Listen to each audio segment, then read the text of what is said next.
Welcome to the Kindness Project, the podcast designed to share stories of kindness and share how kindness can make positive change in our world, one small act. Welcome to episode 300 of the Kindness Project. I'm joined by a man that usually gives up by now, and a girl that had a dream that come true. Well, sorry, they're a bit... Confused. I'm really confused. What do you mean by them two? Well, usually, when we've done this previous, right, like, the audio format and some of the video format. So we've done a couple, and then you sort of run out of time because you click on loads of other stuff. Well, I can be a bit mercurial when it comes to ideas, can't I, Russ? I am guilty of turning around and going, "Oh, that might be fun," and then we do it for 10 minutes, and then we drag it out the window. Oh, yeah. But the Kindness Project is 300 episodes long. Can you believe it? No. And what do you mean by a girl who's had a dream and turned into The vision for the Kindness Project was hers, wasn't it? Well, that's how you sold it to me when you phoned me up. Charlotte wants to do it. I think I might be lying, Russ. Yeah. No, I mean we did both talk about it, Charlotte, didn't we? You know, I'm gonna be honest, I don't remember how this started. I just remember sitting next to the bookshelf in the garage and being like, "Oh, we're recording now. Guess that's happening." Yeah, exactly. And we're still doing that, aren't we? Which is amazing stuff. What I want to do, you know, we like a bit of preamble nonsense on the podcast before we kick off. I want to talk about these clubs you're joining, Charlotte. Do you want to? Because Andy's here as well, and Andy's been gracious enough to come on and interview us for our 300th episode. So I'm really excited about that. Thank you for joining us, Andy. You're most welcome, Chris. And I don't know about gracious, I would use the word honoured. I feel very honoured to be in the 300th episode of the Kindness Project. But yeah, let's discuss Charlotte and these clubs. Yeah. So go on, tell us about. So you're back at uni, aren't you? Yes, I am. I'm back at uni at the moment. I am just finished settling in. I start back on a proper schedule on Monday. Is that how you think about that? Yeah, it should be good. I've got some interesting classes. I've got some fun stuff, you know. There's, you know, loads of good bits and bobs going on. Back to me regularly night. But what I want to talk about is the random WhatsApps I keep on getting going. I might join Hide and Seek Club. Tell us about Hide and Seek Club. How does that work? Hide and Seek Club. Well, okay, I was at the union the other day, and they had a fair on, like, displaying all the clubs, and I was like, "Oh, let me have a looky online about all the different clubs," you know, just because I was like, bit of fun, isn't it? So I was just looking online, and I was like, "Oh, Hide and Seek. Wonder what they do at Hide and Seek." You never find. I'll tell you what they do at Hide and Seek. They hide. And if you want to join, you find them. And they... Do you know that what that might be? Like geocaching. They hide things around the campus. I think it's genuinely a group. From what it said online, it's genuinely a group that plays Hide and Seek, but they also do pub crawls. Oh, well. Amazing. Yeah. That sounds like, well, it doesn't sound like your sort of club, Charlotte, because crawling around pubs as you don't drink is probably not what you want to do. Well, it reminded me sort of like, I don't know if you've ever seen like professional competitive tag or combat juggling. If you've ever seen videos of combat juggling, some of the funniest things. Explain to me combat juggling.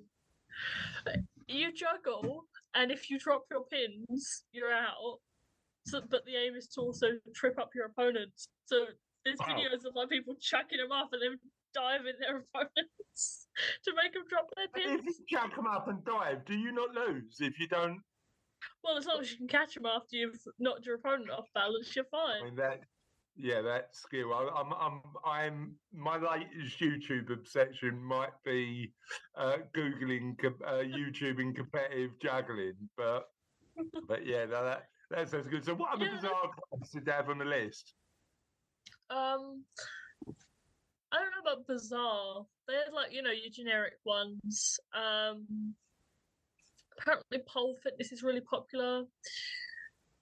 Yeah. Well, I mean, tell Raz about that. Apparently, he's joining. You're going to have a bit of pole dancing, Raz, didn't you? I might make a couple of quid in the clubs. I mean, there is a market for niche, isn't there? Now, do you know what I mean? We were talking a couple of weeks ago about men that dress up as women. I did look on Amazon at the dresses. And were you tempted, Raz? I've not got a good singing voice, but I think I make a nice feminine woman. I can see that, Russ. Thanks, Andy. Andy is now Russ's biggest supporter in his drag career. You know, on the podcast, we get to a point where we go, I really want to explore this conversation, but I really shouldn't. Usually it's Russ. There's something Russ brings up. Yeah, Russ in drag is a conversation that could go in so many different dimensions. That should all be left for episode 301, I think. Well, I think we should have an episode special where Russ turns up as, what would your drag name be, Russ? I don't know, do I? Right. I haven't thought that far ahead. Listeners, we sort of gave up on question of the podcast, but I want to bring it back. No. That's the end. I think his drag name, I'm just going to throw it out there. We can use Russ, but I actually think he should be Rusty. Rusty. It wouldn't be the first time. After your hero, Russ, the 80s TV chef, Rusty Lee. Rusty Lee. That's what I was thinking, Chris. That's what I was thinking. Exactly. I can see Russ in drag form, our very own Rusty Lee, but in Russ Dames form. Yeah, exactly. Did you do a good Robinson page, Russ, or not? I missed right, what? Man. You can buy some peas. How's your jerk chicken? You know what? As some of the listeners might know, because I mentioned it a couple of weeks ago, I am working on a new book at the minute. Nothing to relate, nothing to do with kindness. This is about something different. But I was in Stratford yesterday. I got myself out the office, pumped myself in a hotel in Stratford and had a writing day, and it was quite good. Apart from the fact that on this writing day, the Call of Duty World of War grand final is in Stratford on Saturday. So they had, like, the hotel got bombarded with all of these expert gamers, which I didn't expect. It was a bit of a weird thing to happen. But I for my lunch, I walked into Westfield and had a lovely rice and peas and jerk chicken. And I've got to say, Jamaican food might be my favourite food of the world. What do you reckon, Rose? What's your favourite? Yeah, what's my favourite food? I like good old English. I like a bit of shepherd's pie. Bangers and mash. Yeah, old school. Love it. Although we are going for a Mexican, and I don't mind a nice chili. You don't mind a nice chili? How about you, Charlotte? Food of the world? You'd go for Italian, wouldn't you? I just love a lasagna. Very nice. If you were like, you can only eat food from one country for the rest of your life, I just have to have Italian. Oh, that'd be Chinese. I couldn't live without a lasagna. You know what, guys? I know that they say that footballers aren't blessed with intelligence, but there was a quote this week from Jamie Vardy, and he said, I don't like Indian food. He said, I like English food, like pizza and Chinese. Oh, what a brilliant quote. What an amazing quote. Love that. There's a lot of food that's been like anglicised and stuff. There's a lot of especially Chinese takeaway is very anglicized. Well, I mean, so is curry, isn't it? Because Yeah. curry was actually like if you have an Indian curries are full of herbs and spices. But the guys who run a lot of curry houses in the UK are actually from Bangladesh. But they've sort of moulded curries, and Bangladeshis eat curry as well, clearly, but they've moulded it for UK taste. And basically, the hotter it gets depends on how much. I'm probably doing every curry house in the UK a disservice at the minute. No, you know what, Chris? We were having Chris, we were having this conversation in the office today. You're actually on the money, okay? Because there's a restaurant in Hornchurch called Tandoori Lounge, and it's very traditional. Yeah, they do a brilliant Indian curry. Very traditional, and they're now hosting events. So they've got people going there, and they recently had one with Alan Devonshire, former West Ham. They do a lot of football events. They do football events, and I know people that went to the event, and they went. Food was nice, but I couldn't get a chicken tikka masala or I couldn't get a chicken korma. That's because it's proper Indian curry. And that's what we're talking about in this conversation. You've got a situation where all of these wonderful chefs have come over, but they've adapted so that the English taste can go in there and go, yeah, I love an Indian, but actually it's an adapted dish. It's interesting. It's interesting. It is. And you know what I like, Charlotte? The way that you almost look like Garfield the cat when you said lasagna. That was brilliant. You had that Garfield look on your face. I love lasagna. I just do. Lasagna, either way, it's good. Right, Charlotte, question. Yes. Where do you go for your best or favourite lasagna? Go on. Right. Go on. Go on. So it's a home cooked one then. Yeah. I like when it's burnt on top. You like it crispy, don't you? As long as I can remember, Mum has always burnt the top for me on every lasagna. Love that. Love that. You know what? The only food I like a little bit burnt is crackling. Oh, I love a bit of crackling. You're not keen, Charlotte. How about you, Russ? You're British crackling. What do we reckon? What do we reckon? I used to love crackling. Now I'm missing a few teeth. I can't have so much crackling. But once it's not really one for... Once I've had the last of mine out and get me new teeth, once you get your new teeth in, you'll be back on the crackling. Yeah. You know, I'm in the solution, Russ. Bang it in the blender. Blended crackling. What do you reckon? No, you can't do that. I used to like a nice cooking as well. Yeah, true. Right. I think that's enough of our usual nonsensical waffle for the start. I'm going to pass on Andy to run this show like a pro he is, because he does this like every single week. Andy, over to you, mate. You tell us what you need. Thank you very much, Christopher Dames. Now, I feel very privileged to be able to sit in the hot seat and ask some questions for the 300th, yes, I said 300th episode of the Kindness Project. What I'd like to do, guys, is really kind of take it back, strip it back a little bit. And my first observation really is you, Charlotte, if I'm honest, because Chris looks exactly the same as when we started. But Charlotte, my God, you have grown. This has been a journey for you. You must have been just a teenager when this started. 13, 14. You see? And now, just with this conversation, because, we're at university now. So you've really been on a journey from where it began to where you are now. Yeah. I think I spoke about it a bit in previous episodes. But this, because we've been getting a bit nostalgic in the past couple of episodes. Whenever we have discussions about it's coming to an end. I think I talked about this in the first draft of the forward. I don't know if it made it in because I don't actually have a copy of the book. But sorry, you haven't got a copy of the book. I'll send you a copy of the book, Charlotte. Well, only if you'll sign it, and then Russ can sign it, and then I can sign it, and then I'll have the only copy in the world that's signed by all three of us. Wow. But it's sort of like a lot of my important milestones in my life have sort of been documented through this.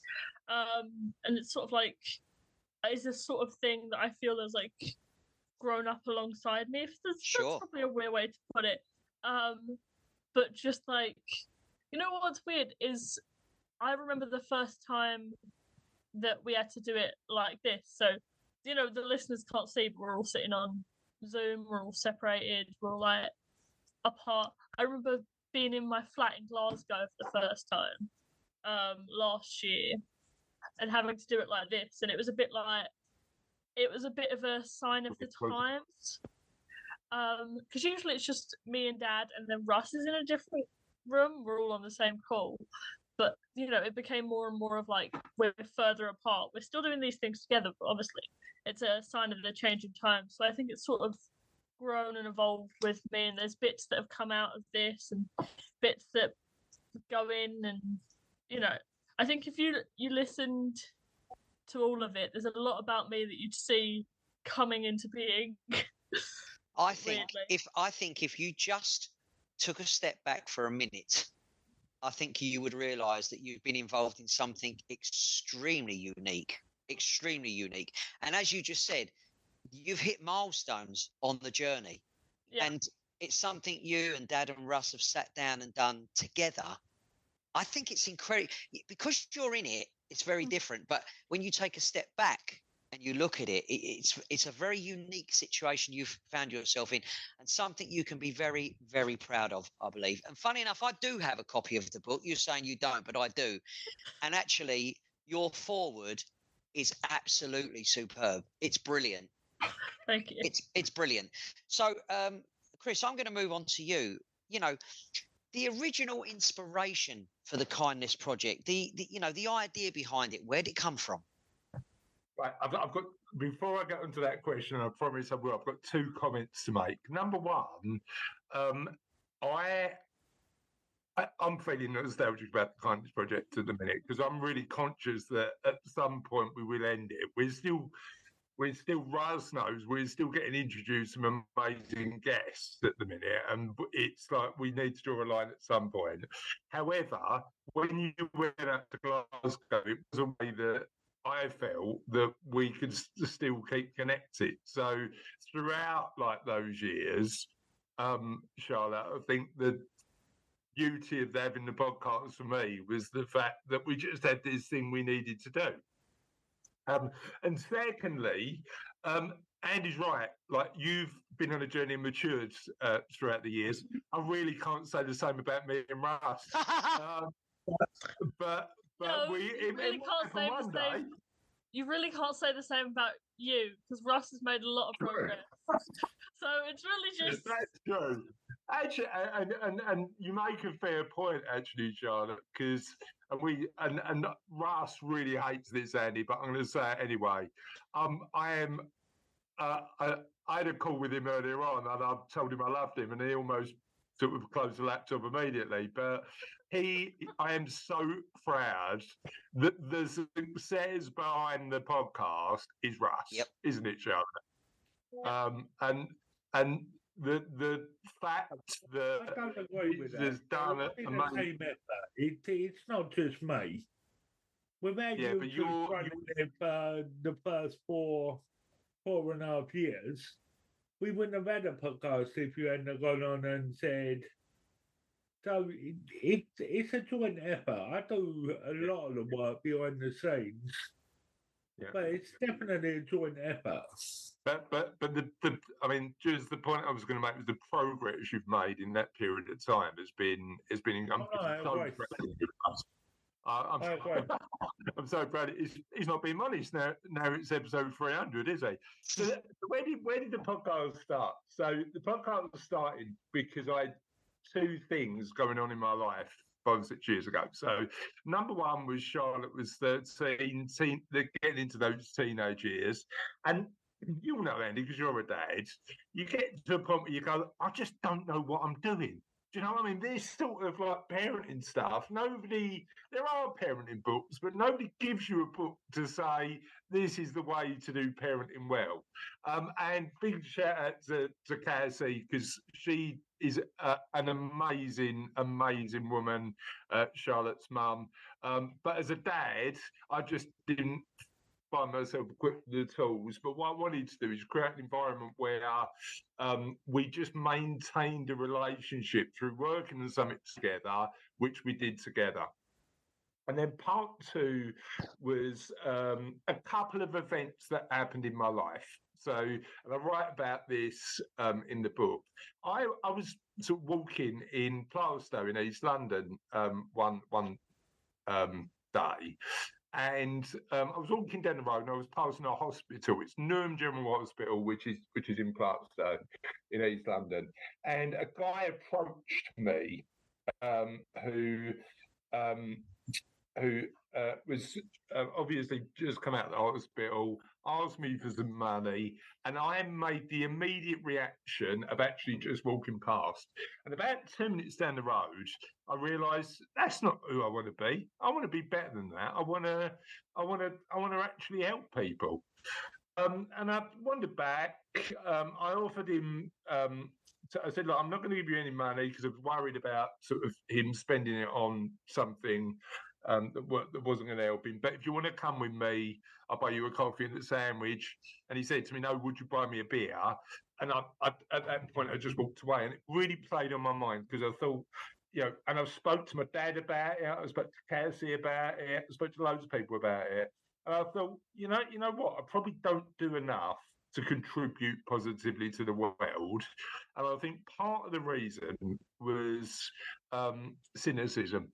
At the time, I was watching way too much news, and I was getting that, even though I'm a naturally optimistic person, I think that like the world was telling me, because I was choosing to view content that told me this, that actually it's a cynical and poor place.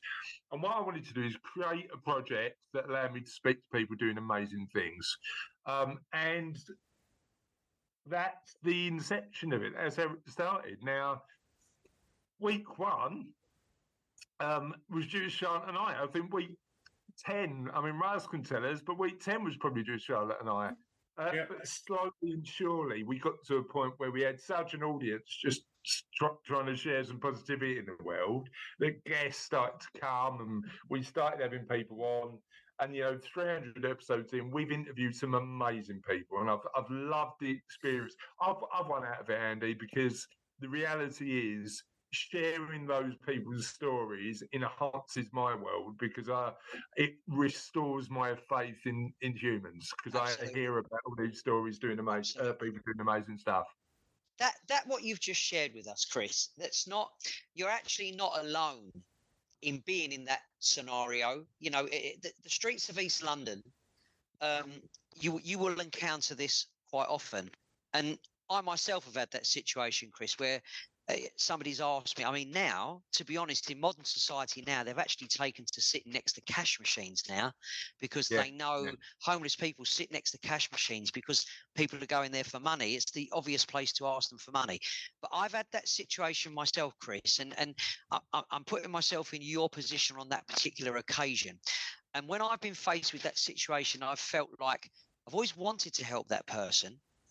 And I'm not being judgmental, but you don't know if just by giving them money, you may well be feeding an addiction. Yeah. So what I've always done in that scenario, I've always, exactly what you just said, I've tried to make sure that that person's had something to eat that day and something to drink. Now, when they decline that and they want to go down another route, well, you're questioning yourself then if you're doing the right thing. But actually...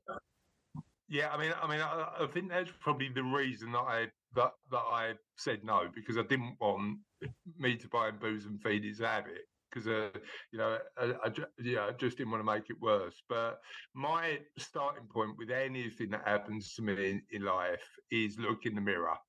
And look in the mirror and see if I can make positive change to me, because actually that's the only impact I have on the world. If I can improve a little bit every day, then hopefully I can sort of change the world in a better way. And I'd love. I mean, maybe in the future when I've got a bit more time on my hands, maybe in 10 years' time, there'll be something that I want to do that tackles that issue in a bit more of a formalised way. But that, I'm grateful to that human being because of the fact that he started something amazing in my life. This is what it comes down to. That very particular situation triggered this whole thing. And here we are 300 episodes later. And I think, Charlotte, in your time, again, what we're saying, you started as a very young teenager and now you're a young woman at university. But I'm sure that you've seen in your growing up years such inspirational aspects of kindness, some incredible people that are kind, but the reason why that kindness is necessary. Yeah, I think one of the interesting things about this podcast for me is that I don't get as much of like the interviews absorbed as like Dad and Russ do, because obviously very early on I couldn't have been around for them because a lot of them fell up during school times. And so sort of the ones that I do end up sort of being present for or being available for are always the ones that, like, I think they're very few and far between, but that doesn't mean they're not impactful. Absolutely. I think one of the first ones I remember, and God, this is ages ago now. I can't. Was it the butterfly one? The butterfly one. I can't remember anything else about. Yeah, Tisha Walls. Tisha Wall. Yeah, I remember that. I think it was 22, 23. Episode 22 and 23. I think so. Yeah, that was our, I think that was our first international guest, wasn't it? Yeah. And the reason, so Andy, the reason that Charlotte could attend that one was because it was at like 8 o'clock at night. Well, it was time difference, wasn't it? She was in LA, wasn't she, Raz? Yeah, it was the time difference. Wow. Yeah. So yeah, what do you remember from that, Charlotte? Not a lot, to be honest, but I remember talking to her about it, and like then immediately afterwards going online trying to like find who this woman was and seeing all these pictures of these people just like smiling in these like butterfly wing silhouettes, and it was just like, it wasn't even anything big that she was doing, it was just these little murals. And well, I think if I remember, the entire concept was the butterfly effect concept when it comes to kindness, isn't it? You know, that element where you go, if you do a little act of kindness, it can reverberate, because it's that pay it forward concept. People tend to be kind to people when they've had 26, 27. 26 and 27. That was a long time. Can you imagine, Charlotte, if you came away from that particular episode and decided to go on Google, right, and decided to do just a little bit of research? Can you imagine, over all of the years that you guys have been doing this, the listeners, not necessarily you, the listeners that have heard things, learnt things, tried to understand things, and come off of listening to the podcast and then started their own research, started their own digging? That must have happened tenfold. See, I sort of am a bit, I don't want to say disillusioned, that's not the right word for it, but when we started, it was sort of like, yeah, like 3 people are listening, and I've carried that mentality with me the entire way. So I'm still like, yeah, 3 people are listening the entire time we're doing this. And it's just... Why does that make it easier for you? Like having in your head 3 people listening as opposed to the tens of thousands who actually listen?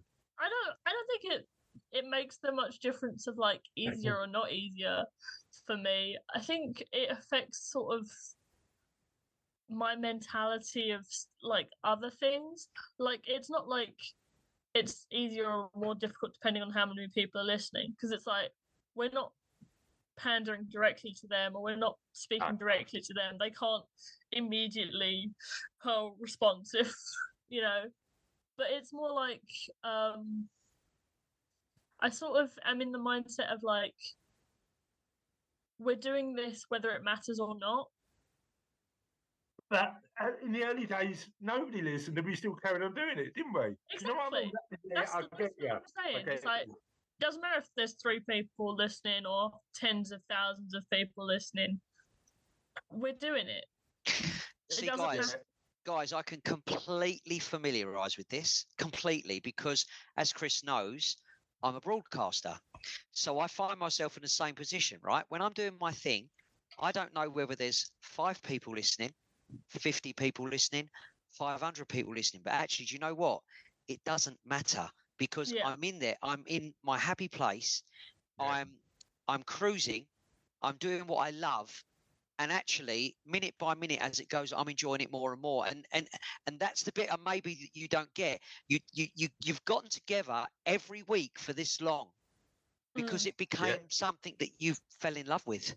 Yeah, I think and it was a way for us to just have a chat, wasn't it? You know, and I suppose as a broadcaster, don't they say that you should imagine you're only talking to one listener as well, Andy? Otherwise, like that element of Well, again, what I familiarise with here, all of us on this right now, we're all very grounded people, and that is solid. That's so solid. It's really brilliant. I actually have got a question for all 3 of you. So I want you to, whoever I ask first, the other 2 can be thinking, okay? But I'm going to start with Russ. Russ, I'm going to ask you about your favourite guest or guests.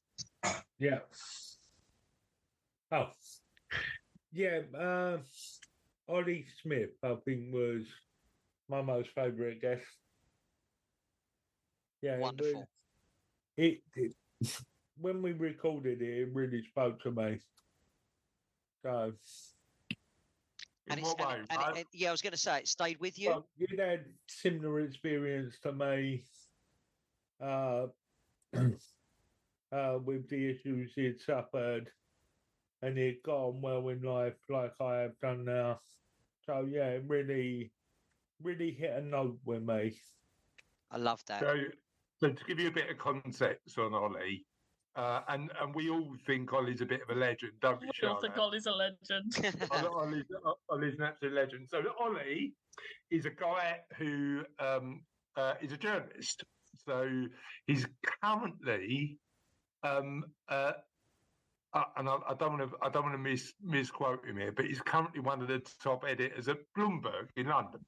Okay. So but he started his career and continued it at an organisation called Citywire, which is a big financial planning magazine. It's probably the top one in the country. So I've done a bit of work with him because I'm as our listeners know, I'm a financial planner by profession over the years, because he always used to phone me and say, look, do you want to sort of quote on this and talk about that?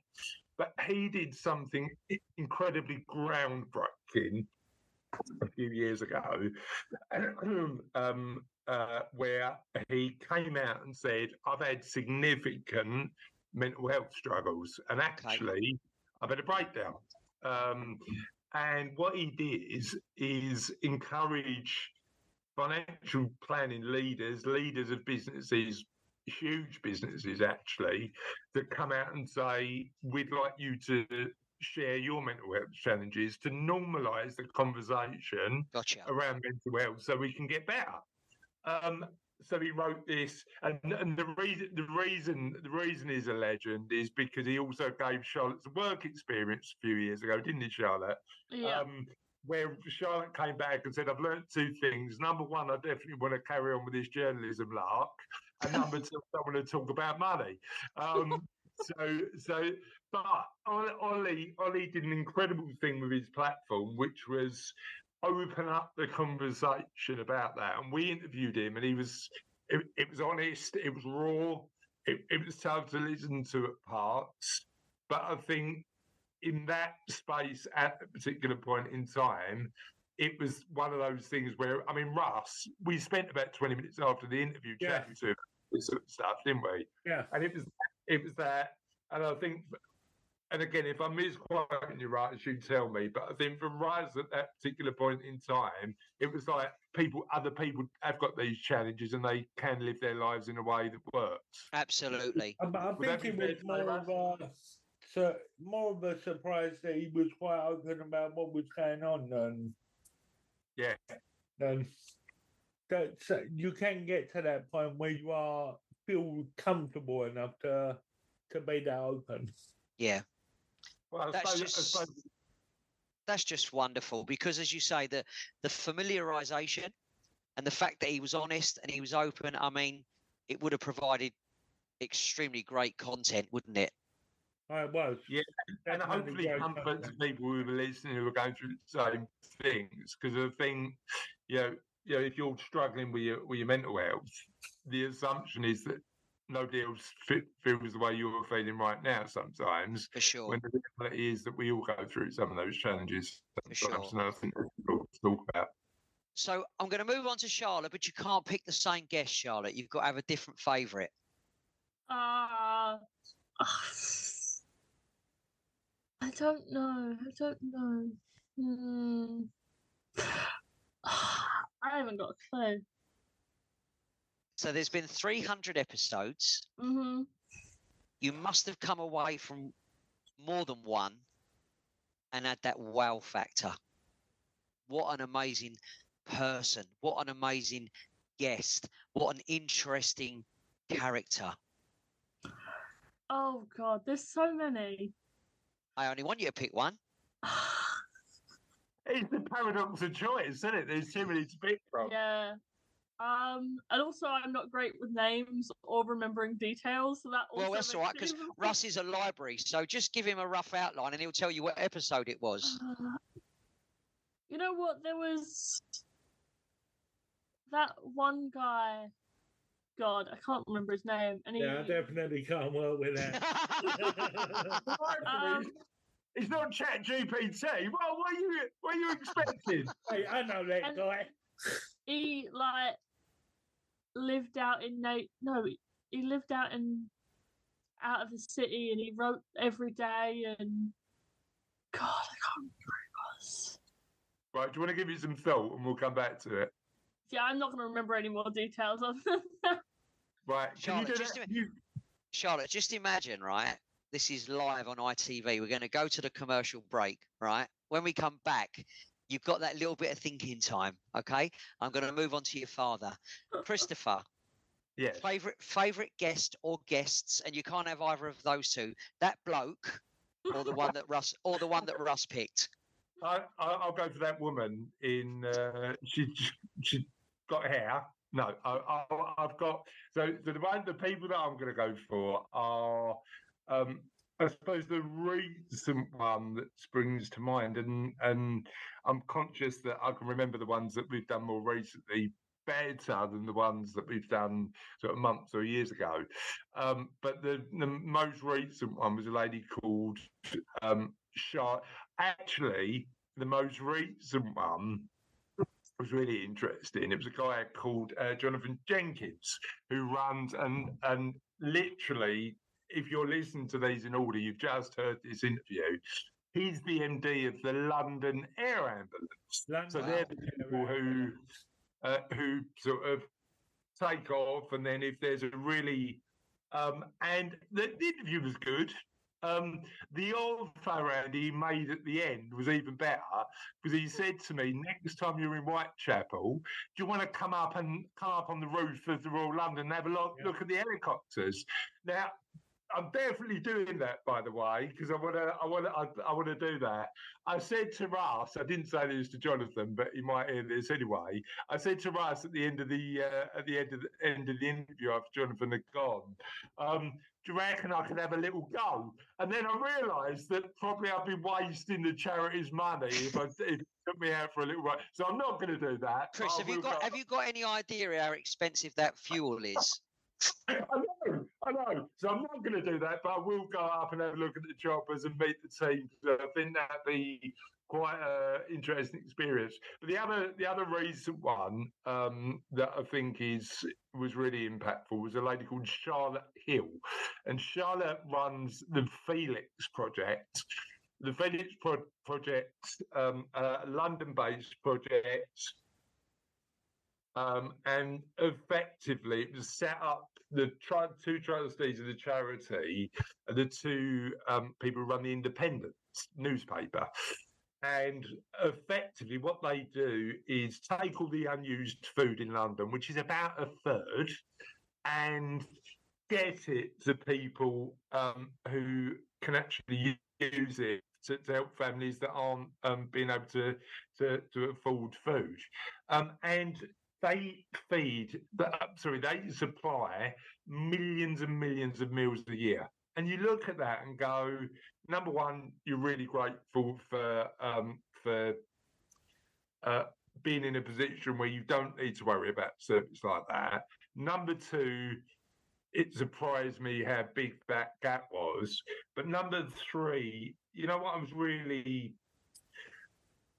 bowled over about was just Charlotte's enthusiasm and the intellect she needs to run an organisation, because she's got 3 depots, she's got thousands of volunteers. It's not an easy job running a charity, particularly when you're sort of looking at logistics like that. And she does it with enthusiasm, effort, and she was just, I came off that call really excited about the work she's doing. So Absolutely. it was really Absolutely. But I think what the podcast has done and interviewing all these people has done.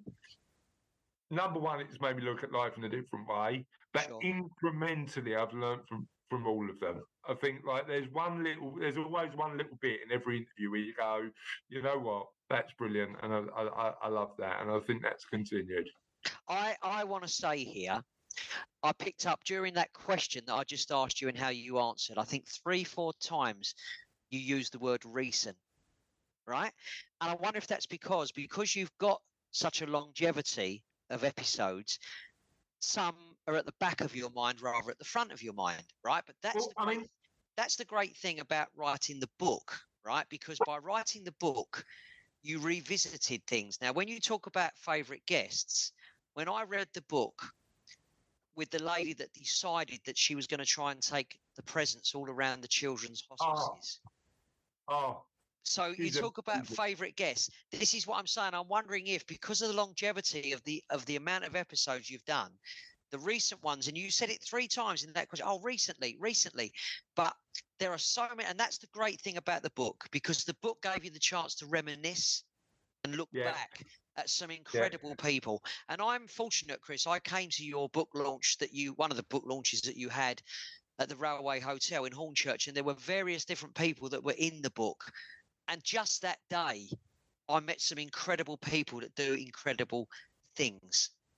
Yeah, I mean, and again, look, that lady, and her name eludes me in a minute. The lady's name is Danielle Lazenby. Well done. Danielle, right? So the interesting story about Danielle, it was a weird one, this one, Andy, because literally I read about her in the paper. Phoned Russ and went, how do we get hold of her? And I think we found her on Facebook, right? Didn't we? So we found her on Facebook. And I sent her this message going, you don't know me. This is a bit weird, but I run this podcast, and we were at the library at the time. We were doing it from the library, and we're 10 minutes away from your house. Would you pop down and just have a chat? And I'd just and she was like, yeah, and she was amazing. Really, really lovely. One thing about Danielle that was really interesting was her moment was a period of adversity in her life where she'd gone through a cancer scare, changed her perspective and made her wanting to do some good in the world. But yeah, our trajectory as friends, Andy, all started from the podcast. From that very library, Chris. I didn't. Do you know what? The idea behind this 300th episode is is about you for. I don't necessarily want to bring myself into the equation. However, I'm very fortunate enough to have been asked to be on the Kindness Project. And I guess I met you in the same way that many, many people did, Chris. I just got an invitation to come to Raynham Library, came upstairs. It was in my working day, it was scheduled in as an hour. And I think we were there for 2.5. Yeah, definitely. Yeah. We were there for 2.5. We had the mic on, didn't we? We did. But here's the thing. More important than anything I shared with you about kindness and work is a really beautiful friendship came out of it, which is still in existence now. And that is kindness in itself. So, Charlotte, I'm back to you now. Has it come back to you yet, darling? I remembered some more details, but not a lot more. I think he was a poet. I remember he lived somewhere near nature because his background photo or his Zoom call was a picture he'd taken himself of the sunset or of something along those lines. And he had this whole thing about writing every day that I took on board. Writing every day. Oh, that is George Kinder. Well done, Russ. No, you know what? George Kinder is a absolute legend. Absolute legend. Yeah, George. Right, Andy, you're right. Russ has got an encyclopedic knowledge of, but yeah, he's on a mission. Is George to change the world for good? It's amazing. I've got a question for Russ. Actually, you were saying, Russ, that when it started initially, it was father and daughter and a microphone in a garage. Yeah. And then eventually you get drafted in, Russ. Okay. Oh, no, I was drafted in prior. Okay. I've always. Chris phoned me up and said to me, Charlotte really wants to make a podcast. And I can remember it as clear as day. I said to him, I don't know anything about podcasting. And he said to me, find out because you're gonna record it and I love post this. it. And we started, I don't know if you understand all that, but we started with a XML sheet that put the podcast out and you had to edit it every week. You had to add a new XML feed for it.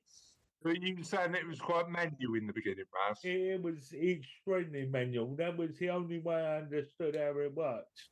You've kind of led me in. You've led me into my question, Russ. Really, because it was going to be about. I'm saying about you getting drafted in, but I was going to say to you from an editing perspective. You know, there's a final product that gets released, and the listeners listen to, but there must be so much that goes into it, and you must put so much time into it. Well, not so much now. So.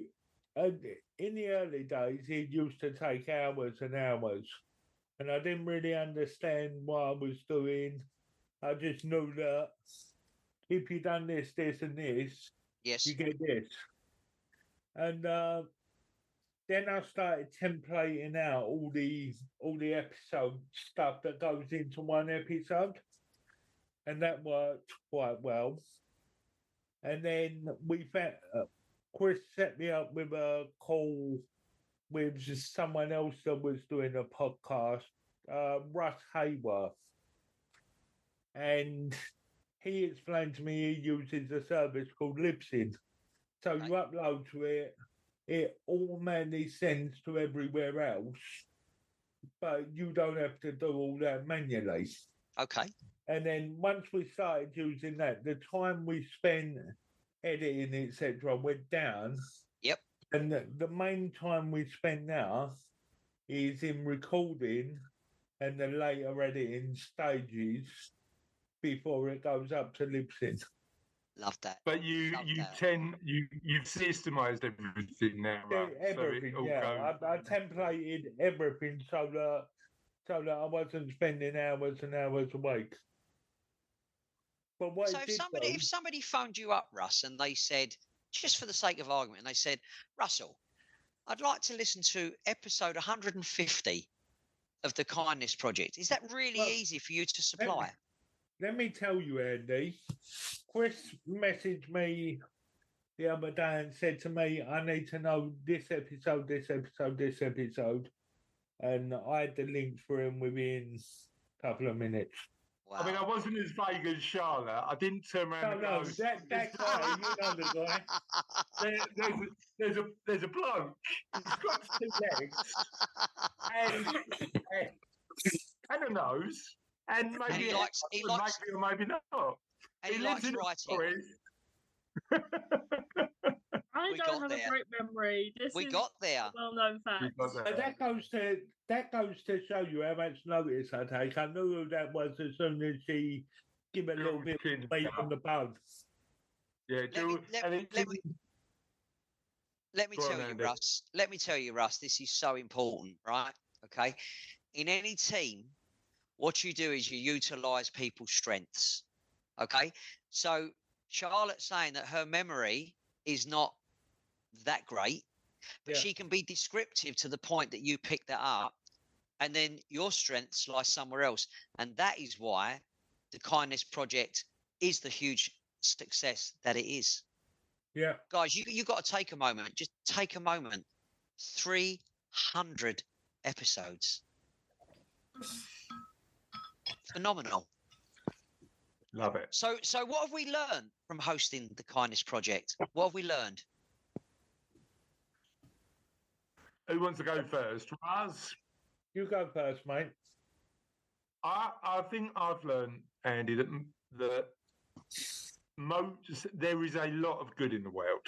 There is a hell of a lot of good in the world. Most people want to do good and are trying their best.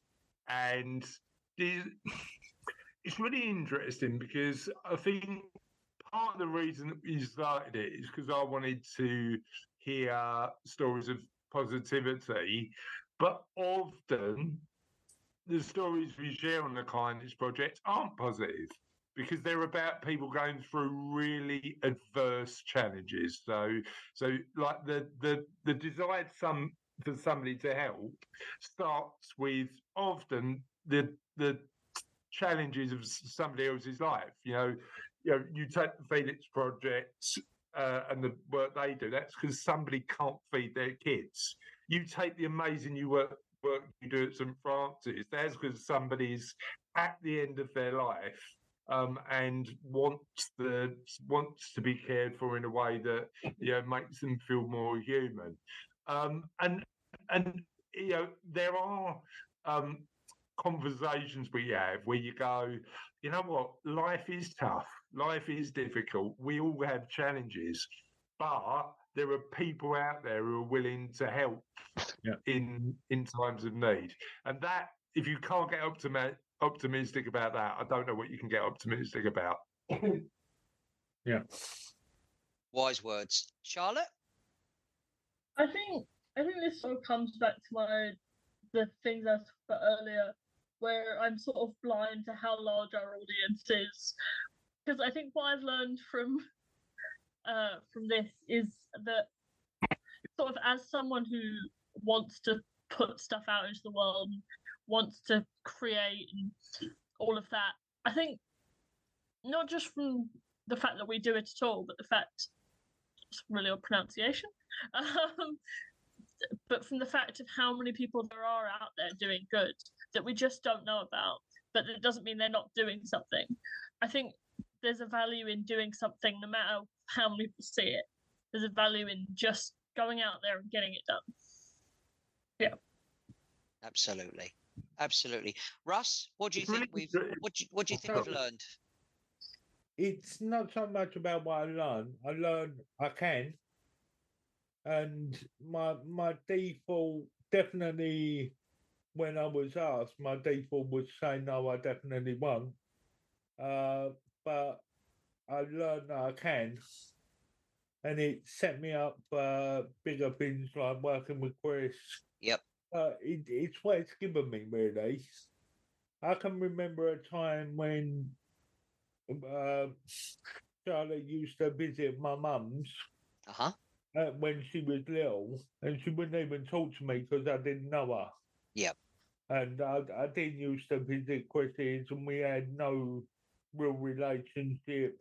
Me and Chris did, but I hadn't spent much time with Charlotte at that time. Yes. And it's given me a connection with Charlotte.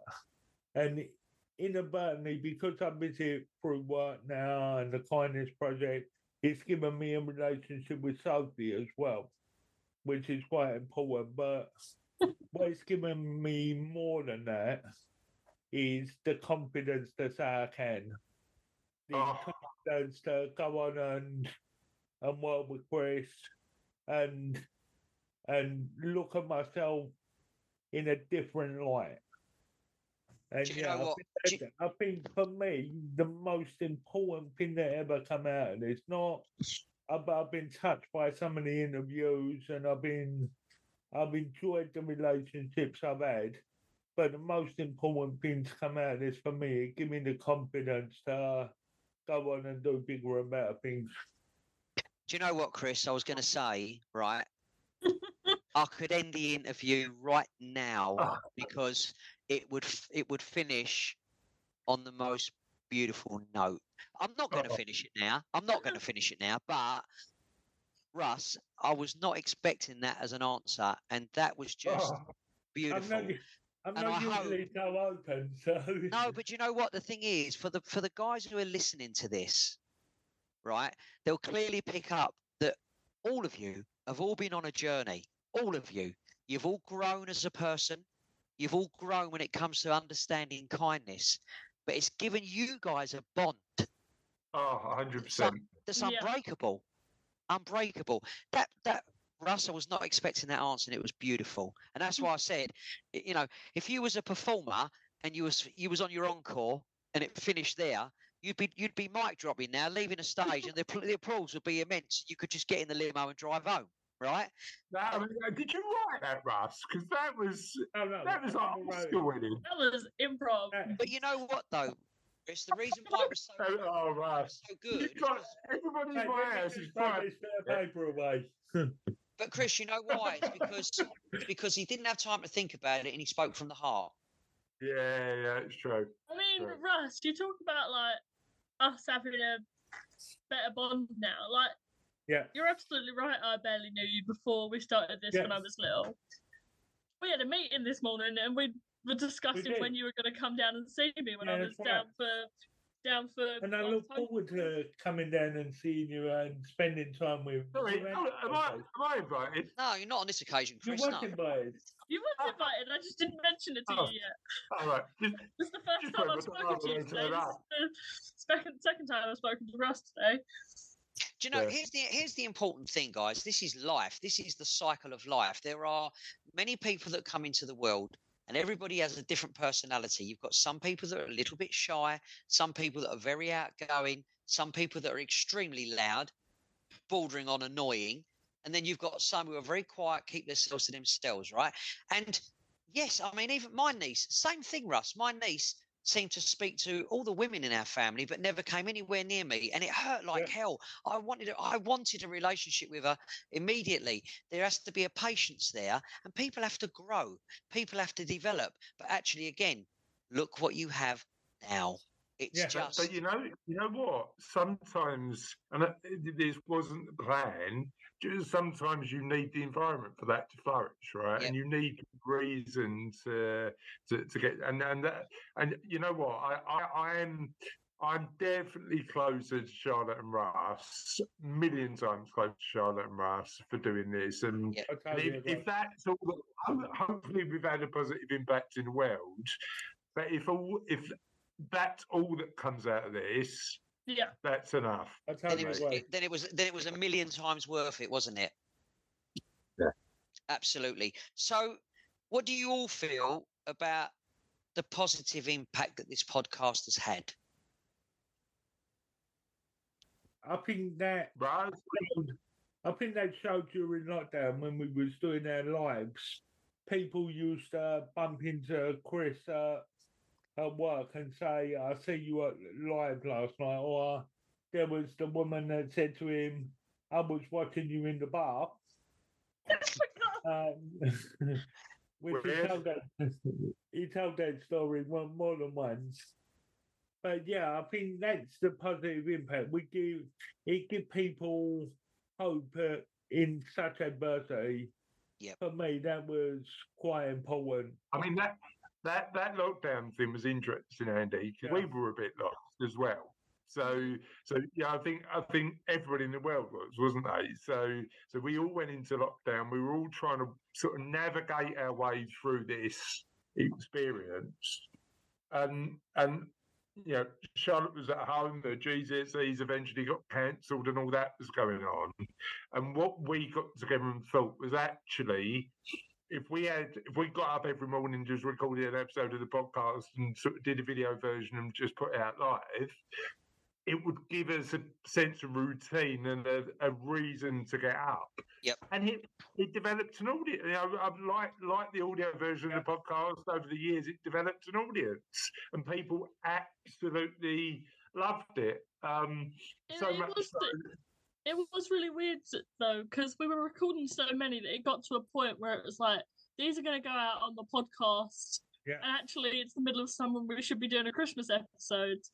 I think at one point lockdown was over, and we were still like sort of putting out live versions we'd done during lockdown, didn't we? Yeah. Here's a little reminder, Chris. Just again keeps our feet on the ground, and we talk about a positive impact. Here's a little reminder you may have forgotten. I don't know. Okay, but long after you interviewed me, I eventually got to a point where on my radio show, I invited you, and you came on my show, right? And when you were on my show, a listener got in touch and went, "Oh my God, I didn't realise that this is the gentleman you were having on this afternoon. During lockdown, I used to listen to him continuously and his daughter with the Kindness Project." Now, do you remember that, Chris? I do. And you just, as Charlotte said, when you're doing it on your own in a room, you just don't. And it was interesting during lockdown because we did get direct feedback because we had the feeds and people were commenting, and it was all a bit more dynamic. But then a lot of people don't, a lot of people listen and don't comment, and it's lovely to see that actually we gave people a bit of optimism and positivity in the mornings. Didn't you, dude? Yeah, we did. Just superb. I think you can be a little like blind to how many people are actually listening, because like even though Russ was continuously sending us updates when we were rising in the numbers, like the Dave, every time we'd hit, we'd get just a picture of a graph in the group chat, and it's a bit different to be like, yeah, there's so and so many people listening. You go, oh, that's a number, isn't it? To having it on the live and having someone's name actually pop up with a comment, which is different as well. Live interaction. Russ's favourite comment, Andy, is about our global audience, isn't it, Russ? Because some of the countries we've been downloaded in fascinates me. Go on and share them then. Like Burkina Faso and Iraq. They're all listening in Iraq. Oh my kindness, Iraq. You're not How many listeners have we got in Iraq? We've had 2 downloads in Iraq. Perfect. Love it.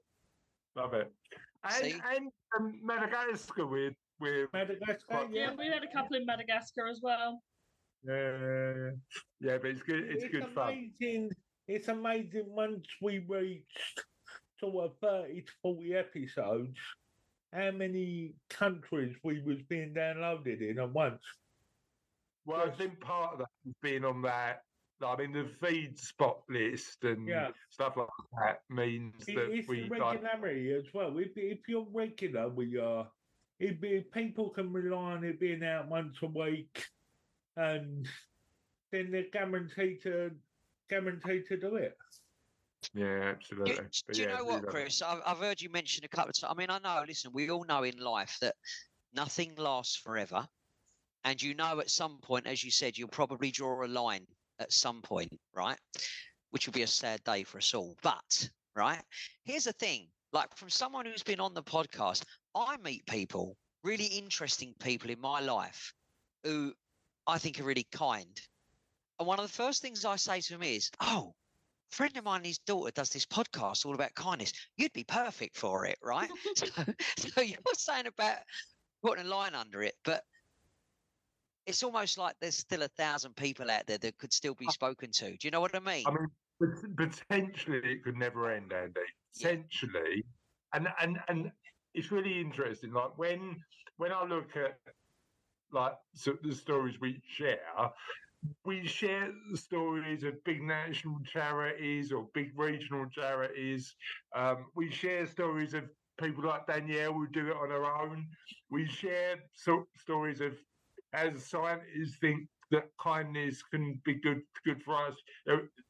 There is so many angles you can take this sort of stuff and look at it in different ways.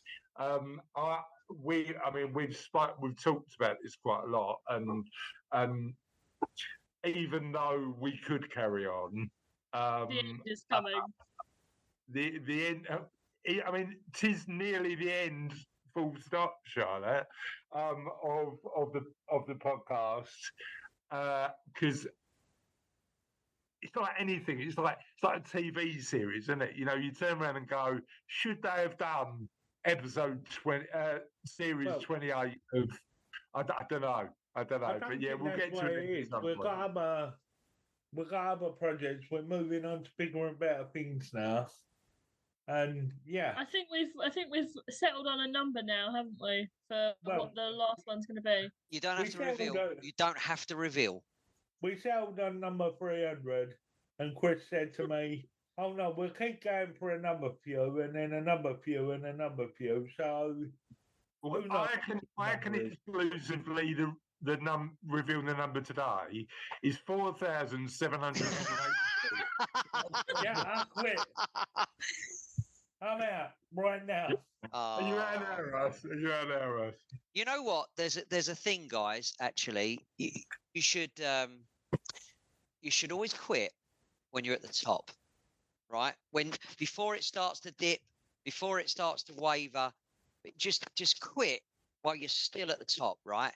Great way to finish. Absolutely great way to finish. Bear that in mind, guys. I'm gonna ask you all one more question, okay?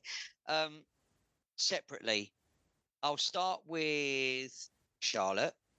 Righto. Charlotte. Yes. How can we make the world a kinder place? I think the way to make the world a kinder place isn't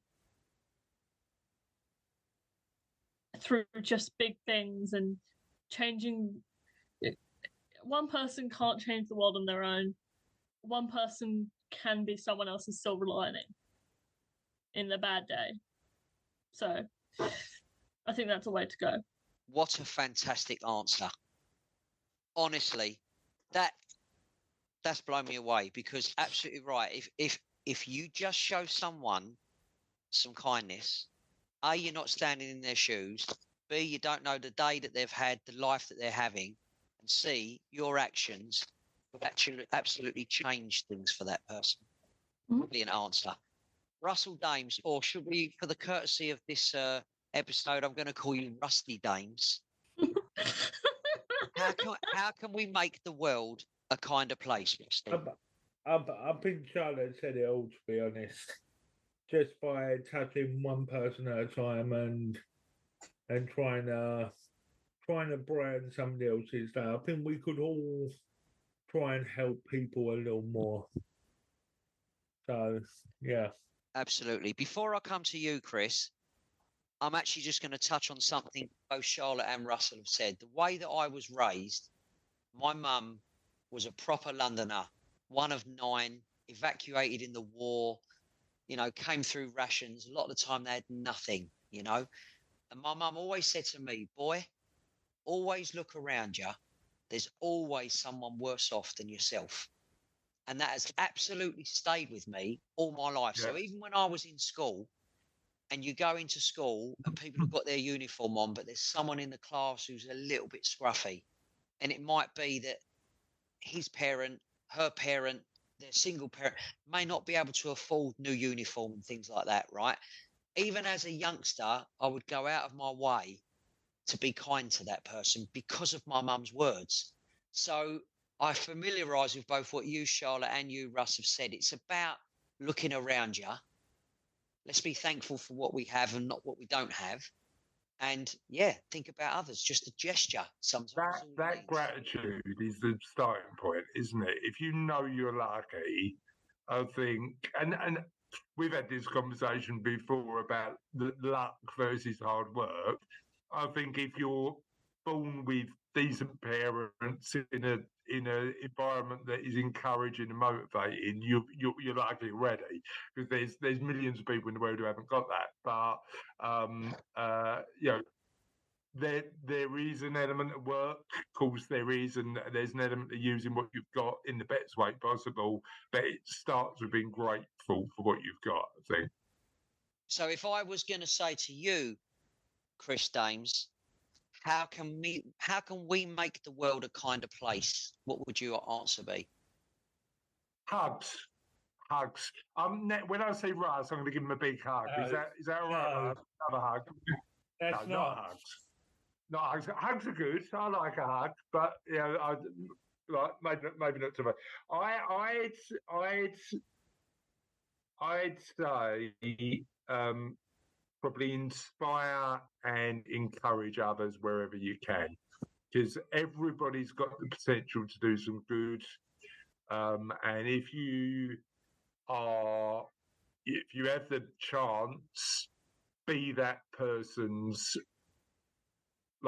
inspiration and guide. Beautiful. And it's definitely something you live by day, for sure. Yeah. Thank you, Russ. Yeah, for sure. Do you know what, Chris? I do actually take your hugs each and every time. Oh, mate, you're a great hugger. My mum, again, going back to the way I was raised, she was very tactile. She was very affectionate. And so I loved that. And, Charlotte, when I see you in the street, I come at you and straight away my arms are out and you're like, oh, here he bloody comes, right? No, don't say that, Andy. I love a hug. I'm joking. But Chris, one thing... the biggest hugger in my No, definitely. But Chris, I was with you only last weekend, and the first thing we do when we meet is share love. We share love. Yeah. And I'm very open with that. And I think, as you said, that itself, it's a form of kindness. Yeah, exactly. And I wrote about this in the book. Just smile. Just like the kindness starts with the smallest acts.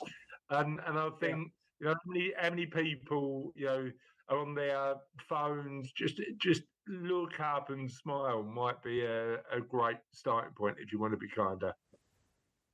I agree. Guys, thank you very much for the opportunity of doing this. I've enjoyed every single minute of it, and I think you should all be extremely proud of what you've achieved, of what you've brought to the community, to the world, Russ, because as we know, a very good evening to our listeners in Iraq. Thank you very much for tuning in. Hold on. How about our listeners in Burkina Faso? Don't miss them out. Yeah, don't skip the people in Madagascar. And Madagascar. Do you want to name another country, Russ? No. I'm quite happy with them three, to be honest. Listen, kindness makes the world go round, and you three have it in abundance. So thank you very, very much indeed for the opportunity to interview you beautiful people and to share with the listeners. It's been wonderful. Thanks, Andy. Amazing. Thank you for doing that, Andy. When I think of people who are kind, you are definitely top of my list. So thank you, mate. Really appreciate you coming on the Kindness Project. It's been amazing. On that note, are we having a joke, Charlotte? Normally we've been the same thing. Because we have been ending on joke of the week. Now, me, Andy, and Rose can feel if you need to find a joke. And can I? Because normally I give you a bit of a theme, don't I? Mm-hmm. So, as Russ has agreed to at some point put on a dress, can we have a drag-related joke, maybe? I'm already on it. Are you on it? Are you on it? You're on it before I said Russ in the dress, didn't you? That's like you'll find the drag related joke. Give us a wave when you do that, Russ. What you said, mate. Literally, everybody in my house is crying. I didn't mean to upset anybody. No, it wasn't upsetting, Russ. It wasn't upsetting. It was beautiful. It's just how I feel. You know what? Thank you for saying that, mate. We really, really appreciate it. But now we're going to ruin it with a really bad joke on drag. Charlotte, take it away.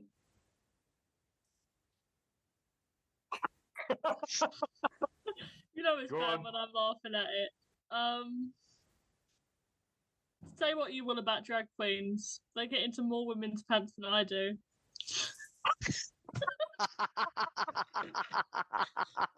And on that note, that's the end of episode 300. That's the episode. That is the end of episode 300. Have a lovely week, and we'll see you next time on the Kindness Project. Bye. Bye. Bye-bye.